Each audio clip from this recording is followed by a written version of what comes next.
Hello, it's time for another knife video.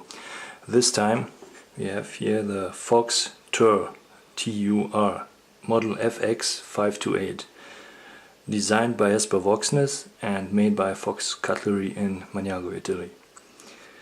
Usually I don't care about the packaging, but this time it's a bit different.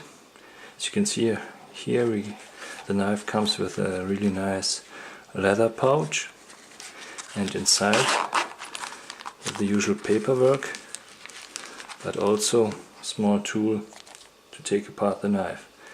And the warranty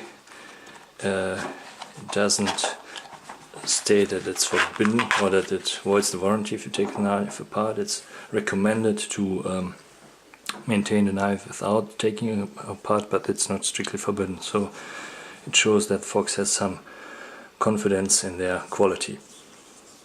Alright, as you can see here, this is not a first collaboration between Jesper Voxnaes and Fox Cutlery. Here we have the Fox Raven and the Nial, and I would say these two knives are more typical of Vox designs because they have very unique design features and very broad blades, both of these knives. The TUR, however, is a completely different beast, as you can see. A lot smaller, narrow, finer design. I was really looking forward to this knife, even before it was available.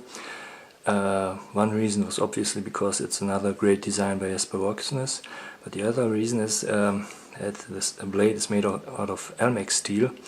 And here you can see the only other two knives that I have in Elmax, but it was really hard for me to get a realistic impression of the capabilities of Elmax, because one is a custom bushcraft knife and the other one is the Zero Tolerance 0560, which has an awful blade geometry. So it was really hard for me to get an understanding what you can really expect from Elmax, and I hope that I will finally get a better impression with this knife now. Alright, let's talk about the blade a bit first. As I said, it's made out of Elmax steel, and as you know, I didn't have any real expectations, so I didn't know what to expect from Elmax still, even though I had two knives before. And I only have this knife for a week, so you might say that's too soon to really make a judgment. However, the same day when I received this knife, I also received my complete new carp fishing equipment. And I made a complete overhaul, and I changed pretty much 90% of my gear. And if you know a bit about carp fishing in these days, so there's just a ton of gear. My house was practically full of cardboard boxes and plastic boxes and whatnot. So long story short, my house was full of boxes, and every single one of these boxes was opened with this blade. So I think now I have a pretty decent impression about the blade and the steel itself. So yeah, how does it fare compared to, let's say, M390 here in the line steel, or CPM20 CV S35VN?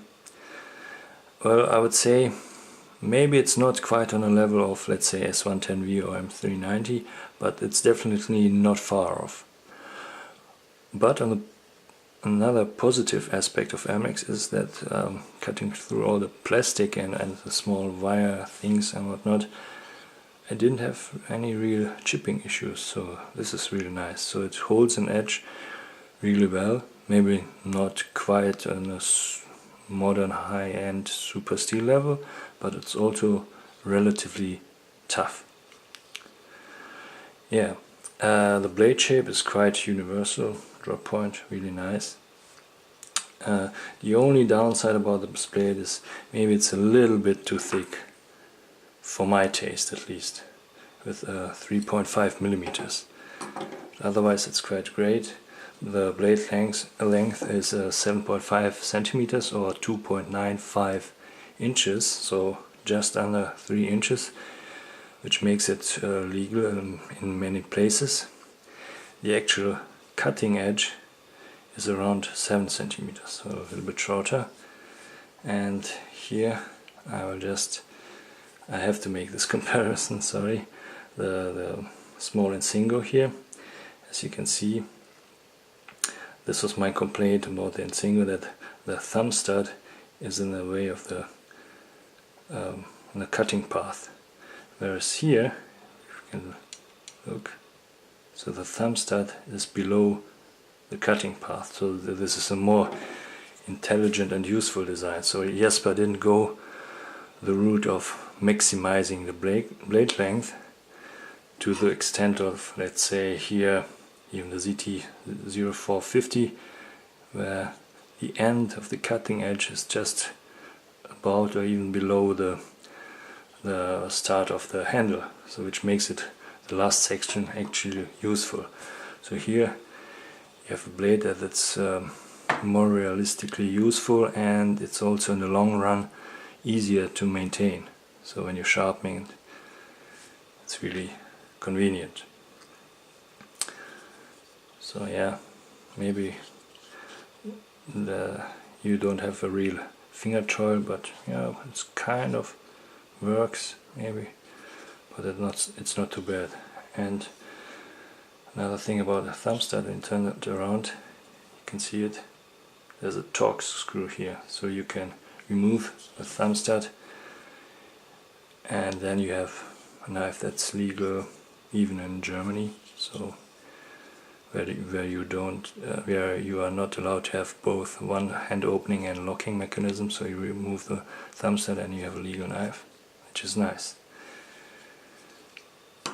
Okay, now let's talk about the handles. Here we have the Line Steel TRE, one of my all-time favorite everyday carry knives. It's almost perfect. It's not the greatest flipper, but I'm not a huge flipper fan altogether, so I removed the flipper tab.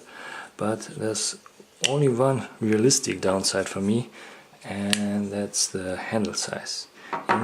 It's a little bit too short for my hands. I have glove size 10. As you can see, my pink is just not really gripping it. But when you compare it to the Fox TUR, the actual handle size is almost identical. But this knife, the TUR, feels a lot better in my hand. So how come? And yeah, when you look at the bottom, the TUR even has this curve, so it should be actually worse because there's less real estate on the bottom. But the secret is on the top. As you can see, the TUR has a more flat top section, whereas this is curved. And here you have a diagonal section, whereas on the TUR it's only a small piece for the finger guard. So realistically here on the top section you have a lot more space to grip the handle, whereas on the Line Steel TRE you grip it quite a bit lower and then you run out of space. So overall the handle size is just about perfect for me. But as you can see here, we have all of these knives have carbon fiber handles, and here the Burka Vox F3 and the Viper Dino, also Vox designs, but they are quite a bit different in terms of the carbon fiber. Nowadays I wouldn't be so stoked about carbon fiber if it comes like in these two knives, which means they are completely flat. So yeah, that means it could be pretty much anything. You put a carbon fiber sticker on it, then you have something that looks like this. But for me that's not the real deal. The real deal with carbon fiber is when it comes with contoured handles, so it means a bit rounded on the sides. So even with my eyes closed, when I take this knife, I can feel that it's made out of carbon fiber, whereas this could be anything. So contoured carbon fiber is not only more ergonomic because it's rounded, also it fits better in your hand, but it also feels a lot nicer. And last but not least, another Jesper Voxnaes design in collaboration with Jens Ansel, the Giant Mouse GM2. This knife is not only contoured but also has some milling on the sides. So actually it's even more work on this knife, and it's also more expensive. But to be honest, I kind of prefer this one, because it's a lot smoother, it feels better in the hand, even though this one is, at least in theory provides a more secure grip. But the grip is here also very secure, because on both ends, you have here the finger guard and here the bottom hook, so your hand locks into the handle. No problem there. What about the locking mechanism? As I said, the TUR has a liner lock, as you can see here. But here, for comparison, I have the Spyderco's H1, which also has a liner lock, and I think it's good to prove a point here. Namely, usually with liner locks you have to make a compromise in a way. So you either want to make it easy, make an easy access to the locking mechanism, so therefore you have to make a cutout. And here in the Sage 1 it's quite a huge cutout, so it's really easy to access the liner lock. But the downside is that then you don't have perfect ergonomics for when you hold the knife actually.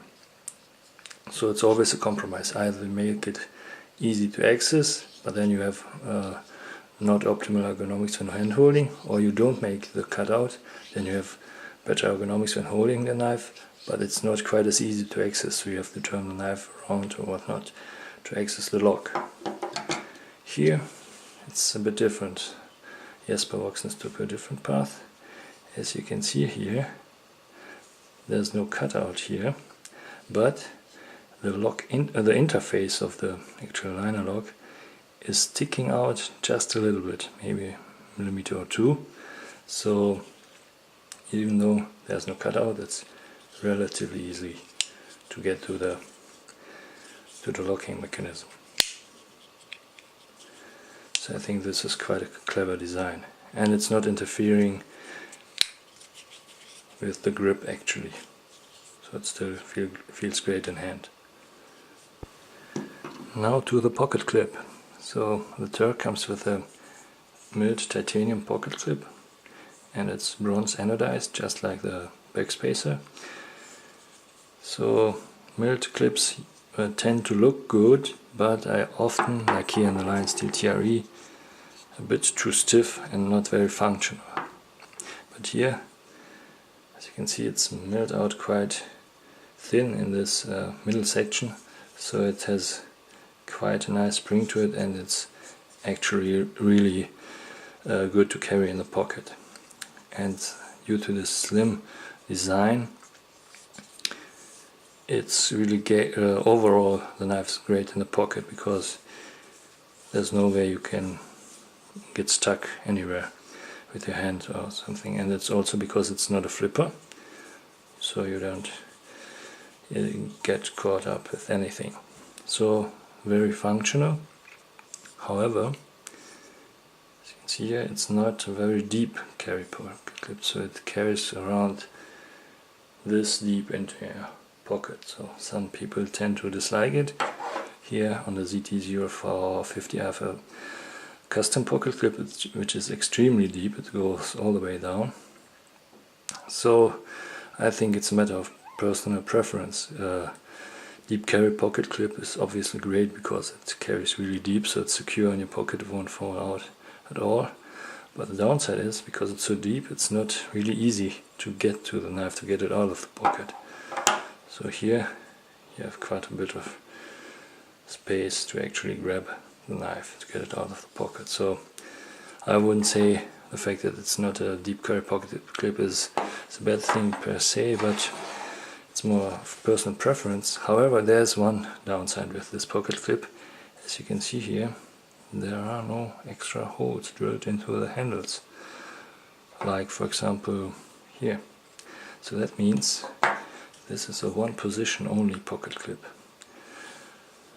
So this is bad news for some people, not for me, and I think not for 90% of the people, because it's actually the correct position. Right hand tip up, only carry. So I always prefer that way, and it's good for me. So, but if you prefer anything else, yeah, that's bad news for you. Okay, and finally I took the knife apart so that you can look inside. As you can see, it comes with really generous phosphor bronze washers, which is nice. Unfortunately, this is not the standard even for some better known knife makers, but so there you go. Same on the other side. And here, if anyone wondered, the pivot is not directly screwed into the carbon fiber. There's a metal plate in here, which is nice. Yeah. And if anyone wonders, this the T6 is for these two bottom screws, and T8 is for the pivot. So yeah, overall I would say the Fox TUR by Jesper Voxnaes is a great everyday carry knife, and it became immediately one of my favorite knives. Thanks for watching.